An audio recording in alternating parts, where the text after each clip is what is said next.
Hello, my amazing children. This is Grandma Carla back with the very last chapter of Ramona Forever.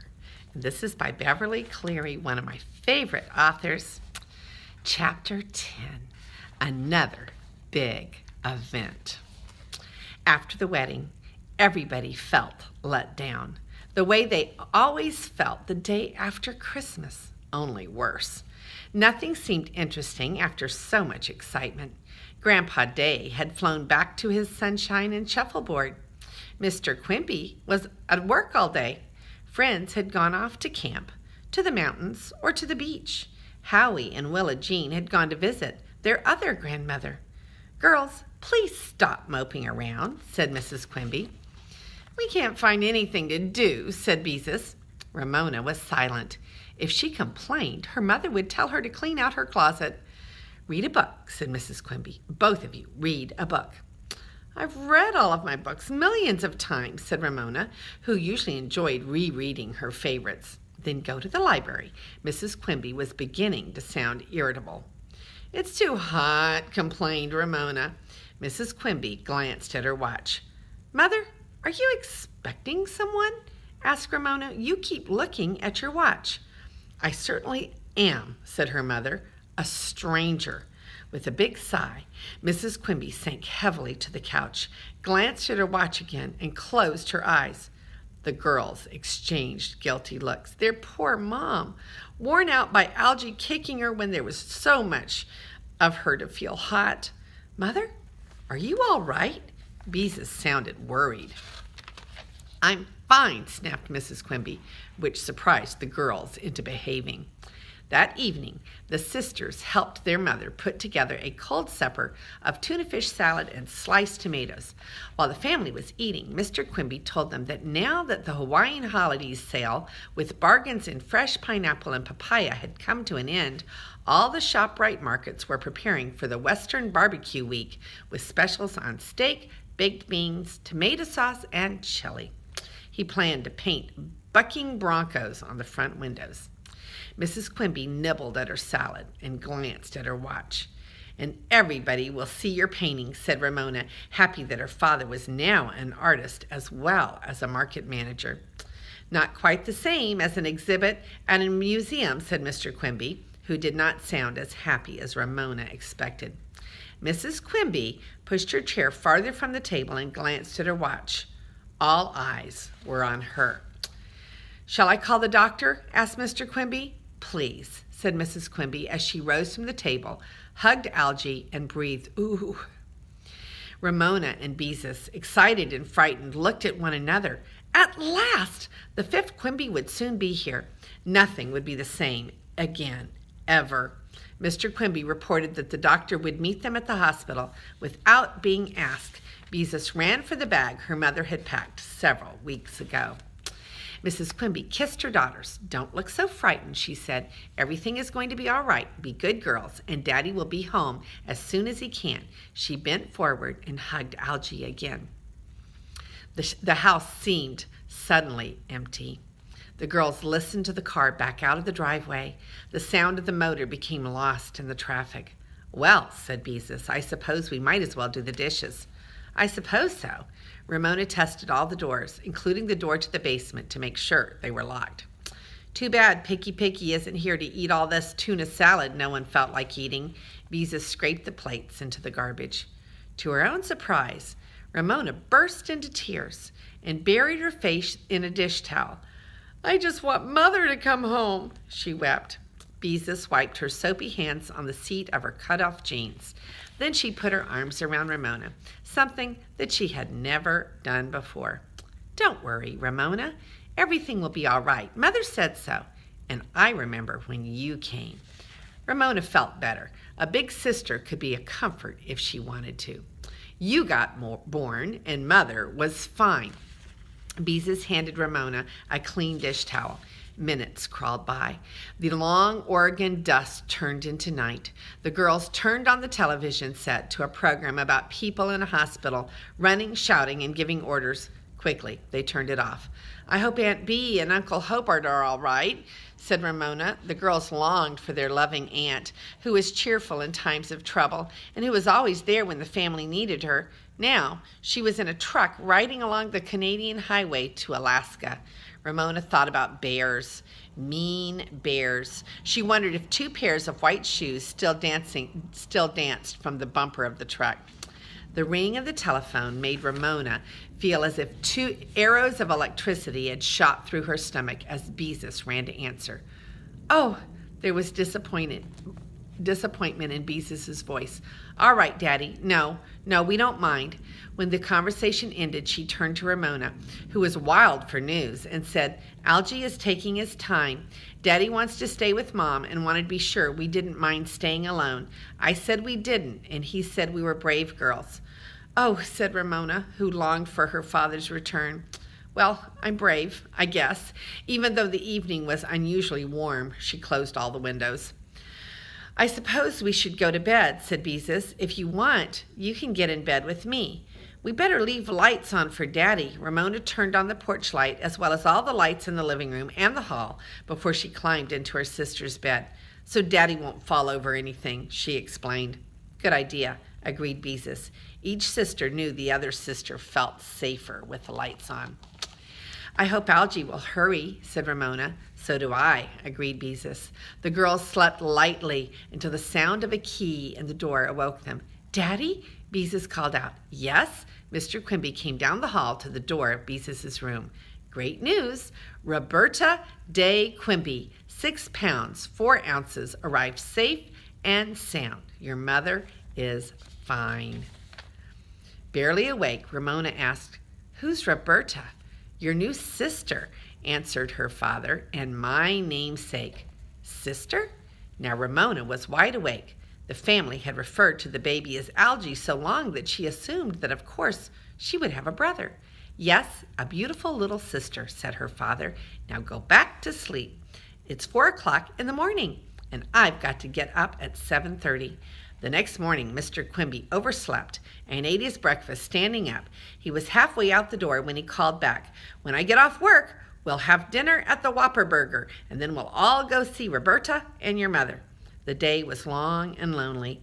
Even a swimming lesson at the park and a trip to the library did little to make time pass. "I wonder what Roberta looks like," said Beezus. "And whose room she will share when she outgrows the bassinet," worried Ramona. The one happy moment in the day for the girls was a telephone call from their mother, who reported that Roberta was a beautiful, healthy little sister. She couldn't wait to bring her home, and she was proud of her daughters for being so good about staying alone. This pleased Beezus and Ramona so much that they ran the vacuum cleaner and dusted, which made the time pass faster until their father, looking exhausted, came home to take them out for hamburgers and a visit to the 5th Quimby. Ramona could feel her heart pounding as she finally climbed the steps to the hospital. Visitors, some carrying flowers and others looking careworn, walked towards the elevators. Nurses hurried. A doctor was paged over the loudspeaker. Ramona could scarcely bear her own excitement. The rising of the elevator made her stomach feel as if it had stayed behind on the first floor. When the elevator stopped, Mr. Quimby led the way down the hall. "Excuse me," called a nurse. Surprised, the family stopped and turned. "Children under 12 are not allowed to visit the maternity wards," said the nurse. "Little girl, you will have to go down and wait in the lobby." "Why is that?" said Mr. Quimby. "Children under 12 might have contagious diseases," explained the nurse. "We have to protect the babies." "I'm sorry, Ramona," said Mr. Quimby. "I didn't know. I'm afraid you will have to do as the nurse says." "Does she mean I'm germy?" Ramona was humiliated. "I took a shower this morning and washed my hands at the Whopper Burger so I would be extra clean." "Sometimes children are coming down with something and don't know it," explained Mr. Quimby. "Now be a good girl and go downstairs and wait for us." Ramona's eyes filled with tears of disappointment, but she found some pleasure in riding the elevator alone. By the time she reached the lobby, she felt worse. The nurse called her a little girl. Her father called her a big girl. What was she? A germy girl? Ramona sat gingerly on the edge of a Naugahyde couch. If she leaned back, she might get germs on it, and if it might get germs on her. She swallowed hard.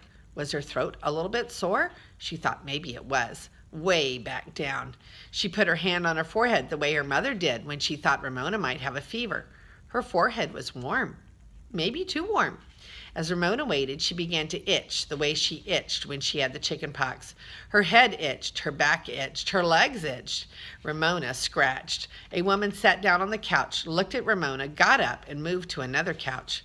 Ramona felt worse. She itched more and scratched harder. She swallowed often to see how her sore throat was coming along.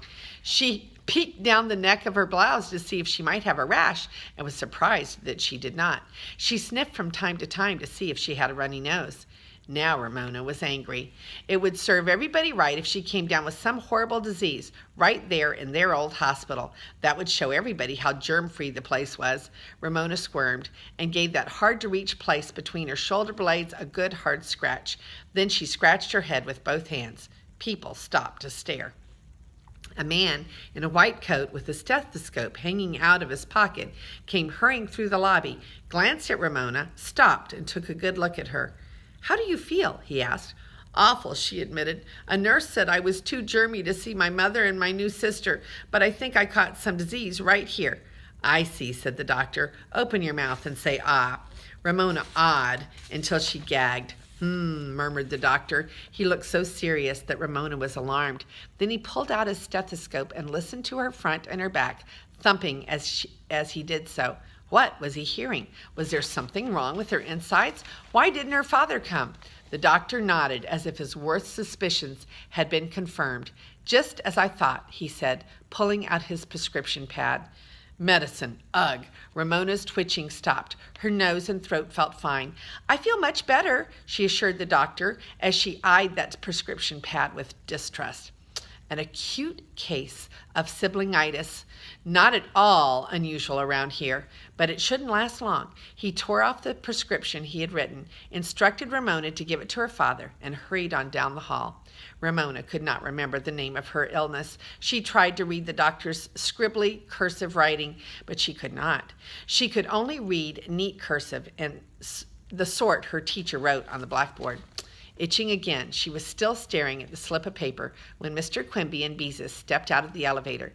"Roberta is so tiny." Beezus was radiant with joy. "And she is perfectly darling. She has a little round nose, and oh, when you see her, you'll love her." "I'm sick." Ramona tried to sound pitiful. "I've got something awful. The doctor said so."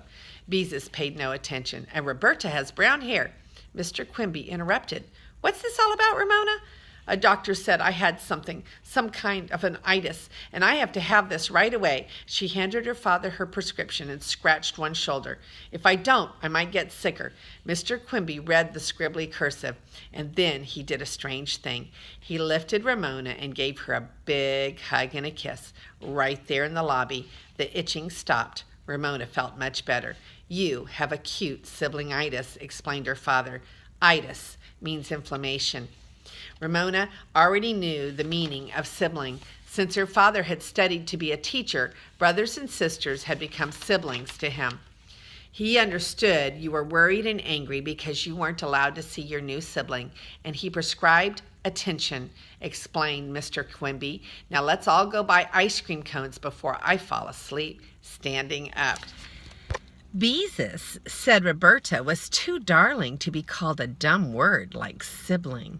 Ramona felt silly, but she also felt better.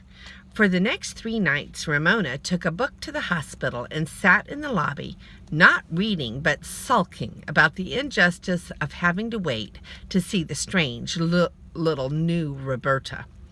On the 4th day, Mr. Quimby took an hour off from the ShopRite market, picked up Beezus and Ramona, who were waiting in clean clothes, and drove to the hospital to bring home his wife and new daughter.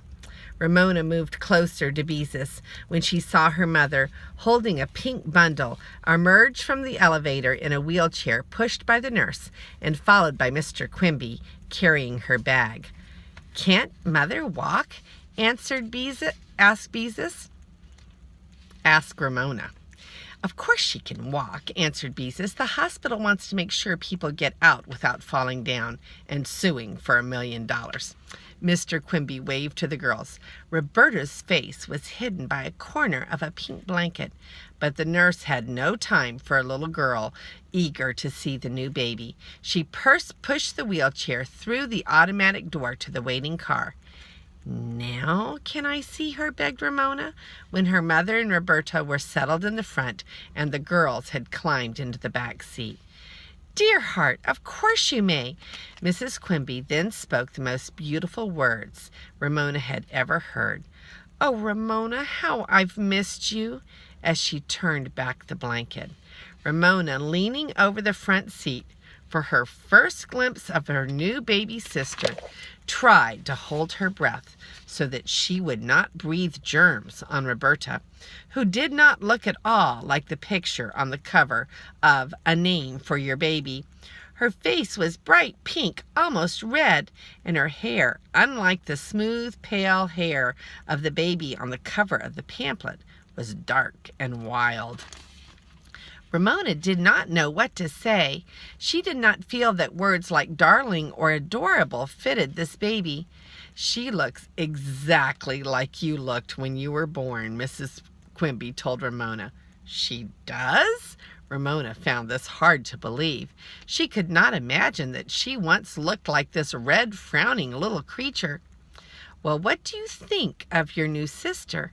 asked Mr. Quimby. "She's so little," Ramona answered truthfully. Roberta opened her blue-gray eyes. "Mother!" cried Ramona. "She's cross-eyed." Mrs. Quimby laughed. "All babies look cross-eyed sometimes. They outgrow it when they learn to focus." Sure enough, Roberta's eyes straightened out for a moment and then crossed again. She worked her mouth as if she didn't know what to do with it. She made little snuffling noises and lifted one arm as if she didn't know what it was for. "Why does her nightie have those little pockets at the ends of the sleeves?" asked Ramona. "They cover up her hands." "They keep her from scratching herself," explained Mrs. Quimby. "She's too little to understand that fingernails scratch." Ramona sat back and buckled her seatbelt.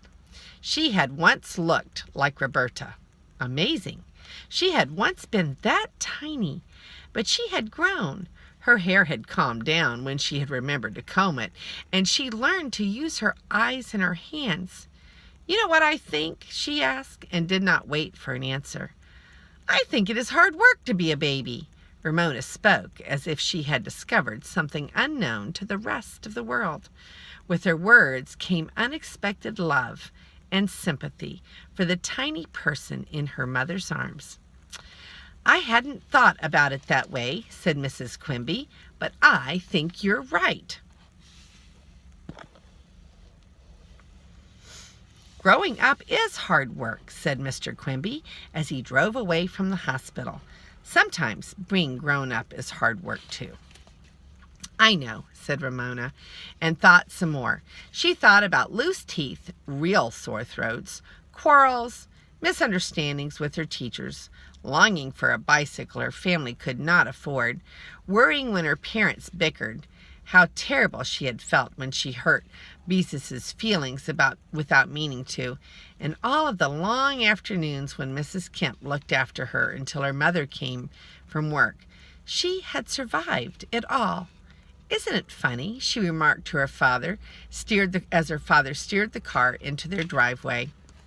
"Isn't what funny?" asked her mother. "That I used to be little and funny-looking and cross-eyed like Roberta," said Ramona. "And now look at me. I'm wonderful me." "Except when you're blunderful," said Beezus. Ramona did not mind when her family, except Roberta, who was too little, laughed. "Yep, wonderful, blunderful me," she said, and she was happy. She was winning at growing up. And that is the end of the very last chapter. So let's look at our pictures of another big event. And there is Ramona running after her bag, her suitcase. Let's see, that might be too much in the sun. I'm in the car now. Let's see. There we go. I have to keep it out of the sun. There's a picture of her running with her suitcase when she was getting ready, her mother's suitcase, when she was getting ready to wait for the baby to come. And then remember that Beezus and Ramona went to sleep in the same bed, and the next morning Dad came in and announced that they had a brand new baby, Roberta. And then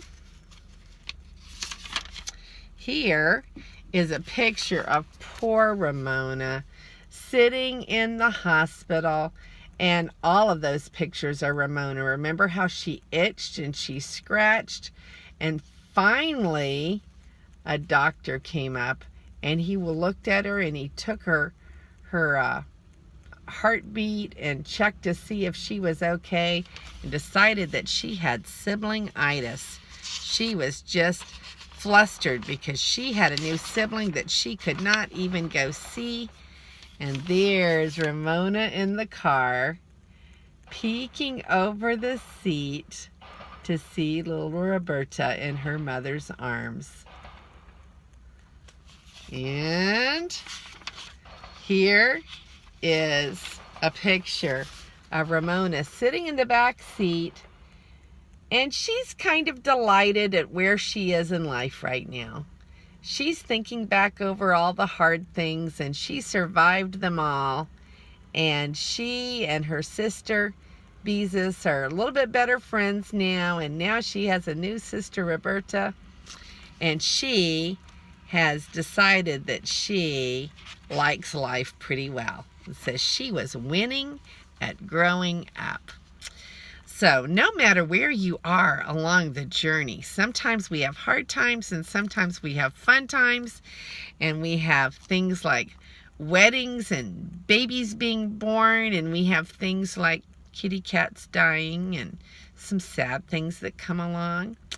But the nice thing is that God is taking care of us all the time, and we can be assured that He's going to help us through all of the good and bad times that we have in this life.